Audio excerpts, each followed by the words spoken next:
Hello, hello, hello. Welcome back, ladies and gentlemen, boys and girls, and kids of all ages. I know that you were expecting a Chapter 1, Section 2, but we're going to shake things up a bit. We're going to be on Chapter 3, Section 2. I would like you to take a quick browse through Chapter 3, Section 1. It is basically the integer work that we just did in Chapter 5 with the 6th grade curriculum. So we're going to go ahead and pick up there, and we are going to learn today how to add integers. So you should definitely be looking at the 7th grade book. It is a hardback book for the notes only. If you would like to make copies of the notes on your own and then add the notes that we write on lined paper to the margins, that's fine. There may be some sections where you're going to have to use lined paper as well. For all of the work, it needs to be done on lined paper. So all of the textbook pages that would be turned in for classwork or homework all need to be done on loose leaf lined paper, not in a spiral, because when you rip them out to turn them in, I don't want all the frayed edges. So make sure you're working on loose leaf paper. You can use college or wide ruled, either is fine. So today you're going to need all of the materials you see here, and the brain is the largest because that's the most important.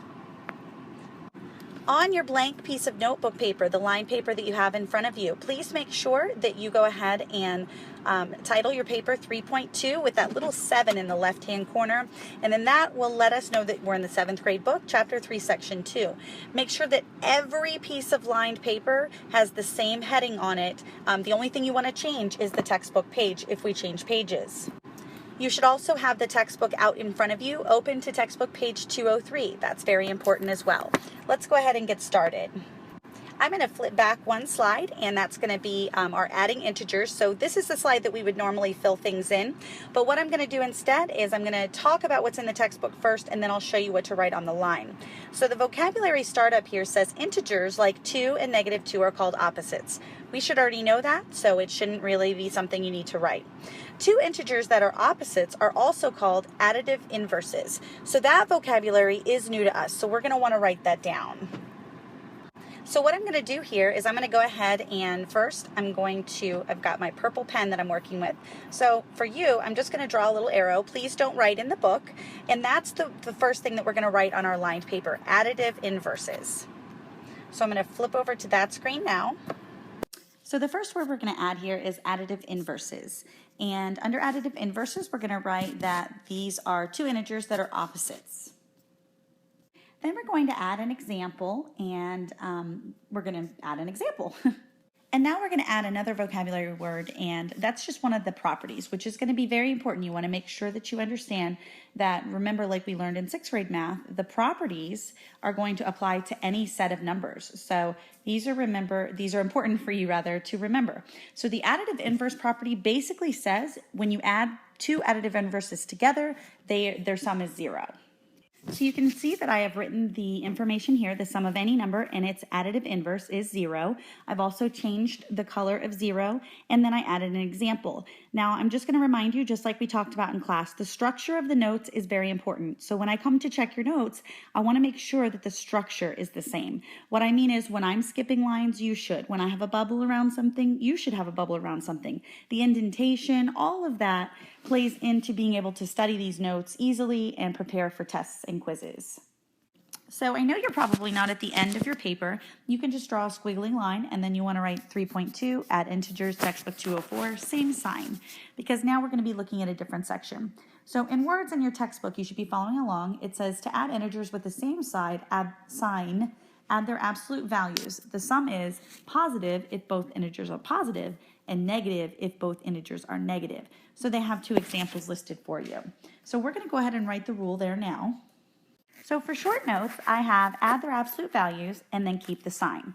And I'll explain what I mean by keep the sign. So here are some examples. Here you have 8 plus 2 equals 11, and both are positive, and then our answer will be positive. Now we're going to try another one. So now you see -8 plus -2. Now that -2 is in parentheses so that you don't confuse the plus sign with the negative for the 2. So just so you know that's why you have a parentheses there around that one. So -2 plus -2. Now just for this one, I'm going to show you about the absolute values just so that you can see.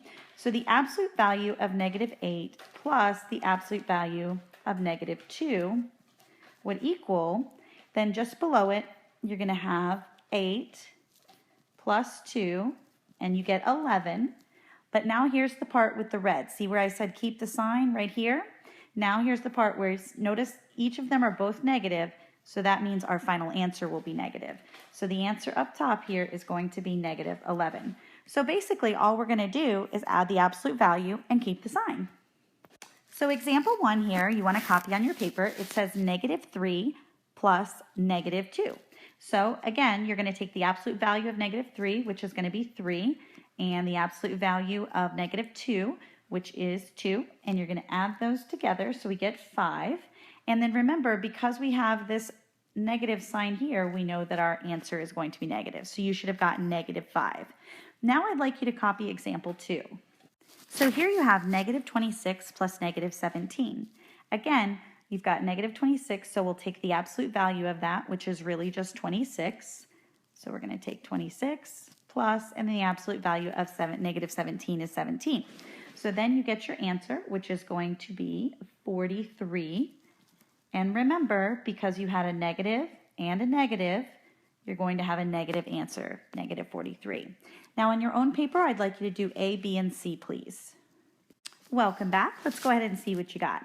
So negative 5 plus negative 7 is going to give you, remember your sign is going to be negative, so you can even put that there right away. And then 5 plus 7 is going to be 12. So you should have gotten negative 12 for your first answer. For B, you have negative 10 plus negative 4. So again, you've got a negative sign for both of them. And then 10 plus 4 is going to give you 14. So your final answer here should be negative 14. And finally, you have negative 14 plus negative 16. So again, the absolute value of each loses its negative, but I'm going to put the negative right here so I remember to keep it in my sign. And then 14 plus 16 is going to give you negative 30. So hopefully you got all 3 of those right. And now we're going to move on to the next piece. So now you're going to have your paper or draw a squiggly line because this is a new key concept. So we've got add integers, different signs. Now you'll notice I put a bubble around this one, and keep in mind I did write it in red. You should be using colored pencils as well if you have them. And I'm just going to go back a slide here so that you can see that I did go ahead and bubble the same sign. I changed that, so I want to make sure that you have that. So now we're going to talk about the rules. It's got the rules in words, and it says to add integers with different signs, subtract their absolute values. And then the sum is, and it'll tell you how to find the sign. So let's first go ahead and write the piece about subtracting their absolute values. So as you can see here, I wrote a little bit of a different wording for this. So what I wrote is find the difference of their absolute values. What I mean by that is, notice how it says subtract in their version. Sometimes that can get confusing. So if you find the difference in their absolute values, then you really are subtracting. But what that does is, it doesn't matter which one is bigger, which one is smaller, as long as you find the difference between the absolute values. So now for my second star, I wrote, use the sign of the number with the greatest absolute value. So sometimes it's better if you figure out which sign you're going to use right up front. So let's go with the example that they have in the book, 9 plus negative 4. So on your paper, you want to write 9 plus and then negative 4 equals. Now you want to think first, which number has the greater absolute value? Well, now you have 9 and 4. So if you put just a little check mark over the 9, then you don't have to think about that at the end. What that's telling you is, at the end, once I finish finding the difference of their absolute value, my answer is going to be positive. So now the difference between 9 and 4 is going to be 5. So if I did 9 minus 4, then I get an answer of 5. And again, since my check mark is over the 9, my answer is going to be positive because 9 was positive. As you can see now on textbook page 205, they've got some examples up here with some diagrams. Go ahead and take a look at the diagram and see if that is a method that will help you. If not, then you can continue to do it just using the rule. So for example 3, you see that the problem is 5 plus negative 3. So on your paper, just as you can see here, you want to make sure that you write 5 plus negative 3. And then you want to, this is up to you, but this is what I would do. I'm immediately going to put a check mark next to the 5, or above the 5 rather, so that I remember that that's my largest absolute value. You can do it before, you can do it after. Now I'm going to find the difference between 5 and 3. So the difference between 5 and 3 is going to be 2. So I know now that my answer is going to be 2. And notice that the 5 has the check, so that means my answer is going to be positive because 5 was positive. I'm also going to show you a second method for you to use so that you can kind of visually see what we're talking about here. Remember, at the beginning of this section, we learned about additive inverses. So I'm going to use green for positive and red for negative. All right, I'm also going to leave, for those of you that aren't working in color, I'm also going to leave the red ones, which are the negative ones, open. So remember, these are negative and these are going to be positive. So that's going to be throughout the video. So now what we're looking at, remember we learned about additive inverses? Well, now you can see we have 5, positive 5, which is this number right here, okay? And then we have negative 3, which is this number right here. And now what I'm going to do is I'm just going to put a little cross through 1, 2, and 3. The reason I'm doing that is because remember, these are additive inverses. So we're going to cross out any, they're also called zero pairs. So now as you can see, we are left with 2, and that's our answer. Our answer is 2, and notice it's going to be a positive 2. The next example you have is example 4, and that is find negative 3 plus 2. So I wrote the problem, and right away I'm going to put a little check mark over the negative 3. Now keep in mind, what I would probably do is write my negative sign immediately. As soon as I realize that the absolute value for negative 3 is obviously bigger than the absolute value for 2, then I'm going to put the negative sign here. So now I've taken care of that. And now all I need to do is find the difference between 3 and 2. So now I can just take 3 minus 2, and I get 1. And so my answer is 1. Rather, negative 1. With the counters, you can also see this. So let's draw first our negative counters. We have 3, 1, 2, and 3 of our negative counters. So that's a negative, negative, and negative. And then we have 2. So that's covering this guy right here. And then we have 2 for positive. So we're going to draw them right underneath here. And I'm going to fill those in just like I did before. And remember, you're just going to cross out any zero pairs or the additive inverse because of the additive inverse property. Notice you only have one counter left and it's a negative. So that's how you get negative 1 for your answer, which is right here. So now we're looking at example 5, and it's positive 7 plus negative 7. Well, when you think about the absolute value, if you put absolute value signs around it, then you get 7 and you get 7. So if you're subtracting that, then the difference is going to be 0. So that means your answer will be 0. And remember, 0 is neither positive nor negative. So you want to make sure that you understand that. So that it won't be positive or negative.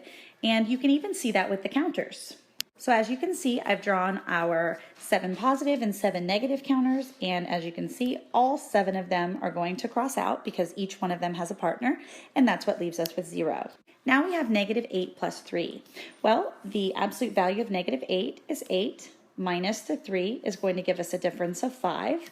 So we know our answer is going to be equal to 5, and remember, the largest absolute value was negative, so our answer will be negative 5. So just make sure that you're on the same page here. Now let's go ahead and look at example 7. Example 7 looks like a doozy, but it's really not. I'm going to show you how to do it now. Now, whenever you're looking at a problem like this, right away, you should look for any zero pairs. So let's go ahead and put a green box around this 2, and let's put a red box around this negative 2, because essentially what that does is it zeroes them out, because 2 plus negative 2 is going to leave you with a big fat 0. So then all you're left with is the negative 15. So your answer for this problem is going to be negative 15. And that's because you zero paired the 2 and the negative 2.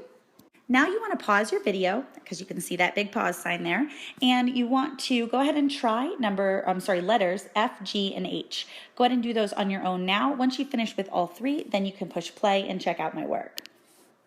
Just a reminder, you need to be writing the original problem first for all of these problems. Even if you've made photocopies, if you've made photocopies, then you can work right from the pages. But when we get to the textbook work pages, you need to actually show the work. All right, so let's go ahead and take a look. So for F, it looks like you have 10 plus negative 12. So right away, you know that your answer is going to be negative because negative 12's absolute value is 12 and 10's absolute value is 10. So you know your answer is going to be negative. And then you're going to find the difference between 12 and 10. Now, notice I switched the order here. It's because, remember, we're working with absolute values, so we're just looking for the difference. That's going to be 2, so our answer is going to be negative 2. So hopefully you got that one correct. Now right away I'm looking at negative 13 plus 18. Well, I can see right away that that 18 is going to be the bigger absolute value. So now I'm just going to find the difference between 18 and 13. So I'll take 18, subtract 13, and I get 5. Now keep in mind that's going to be a positive 5 because 18 was the larger absolute, I'm sorry, the greater absolute value. And so that's the sign that we take. And then last but not least, they tried to trick you here. You have a negative 14 plus negative 6 plus 6. So right away, you need to recognize that these two numbers right here are zero pairs. So you're just going to basically forget about those right away, okay? And then you'll be left with your answer, which is going to be negative 14. And it's negative 14 because that's what you had over here to start with. Hopefully you did an awesome job. Let's go to the next page. So now you're going to be looking at textbook page 206 that looks like this. We've got a roller coaster. You should definitely have a squiggly line on your paper if you are in the middle of the paper, and if not, you just want to make sure that you had it in the top right with that textbook page number, which is 206. So now let's go ahead and look at example 8.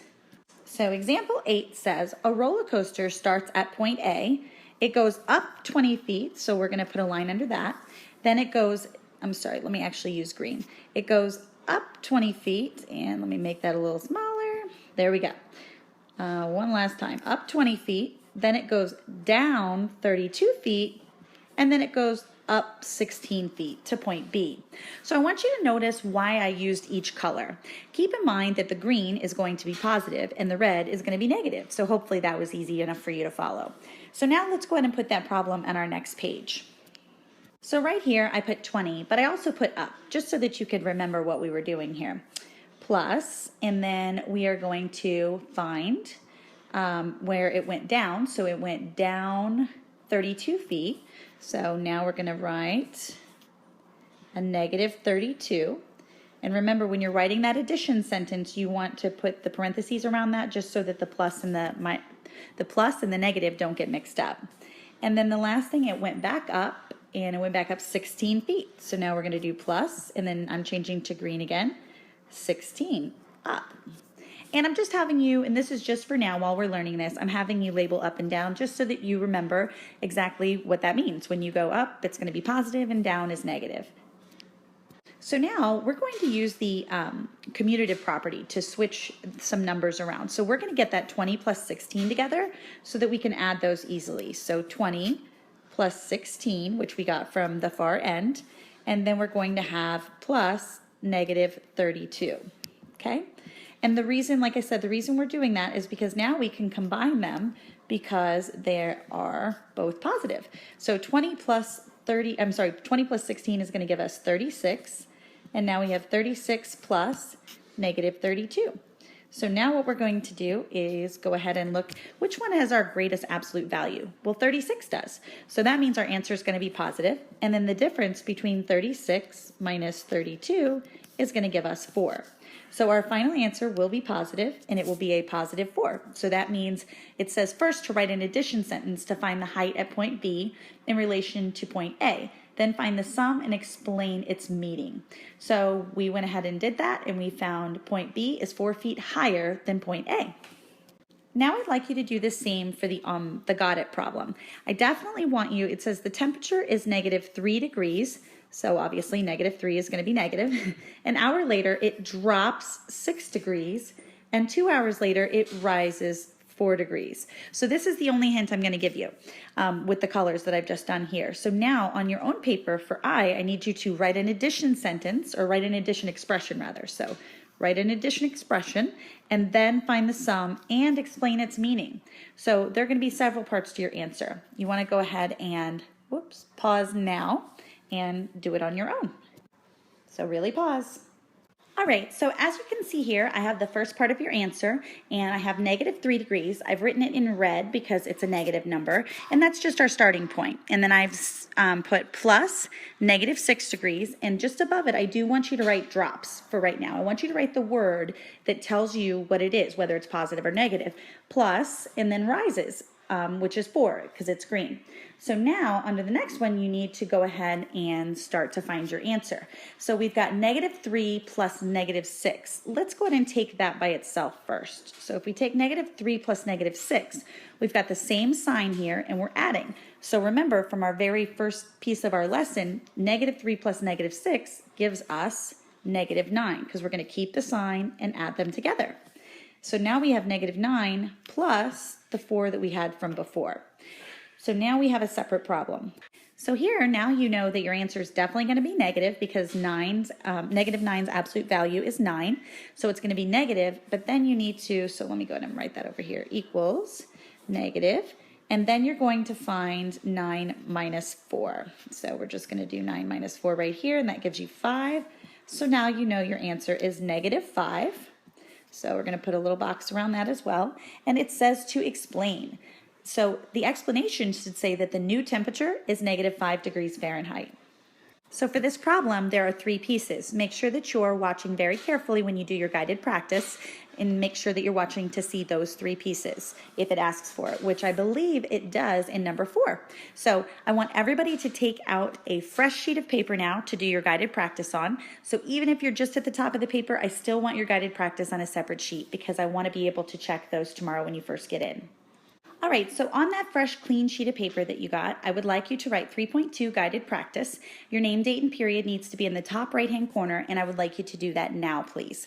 You are going to turn this sheet in as soon as you get to class in the morning. So you're going to put it, one person from each group is going to collect it, and you're going to go ahead and put it in the collected work bin. So I will check in, and it'll be sort of like a mini quiz grade to see what you understood from the homework. I'll also still be checking your notes, but you'll be starting on the independent practice immediately. The next thing you want to make sure that you do is for every single problem, you need to copy the problem exactly as they've shown you. So for this, I would write number 1, and then I would write -6 plus -8 equals, and then you need to show the work just like we've done. So you're going to do that for each one. For number 4, you won't need to write the problem out, like all of the words, but you'll need to do it exactly the way we did it for I and example 8. Good luck, and I look forward to seeing you tomorrow. Whoops, one more thing. Don't forget to have textbook page 206 right up here. Very important. Very, very important.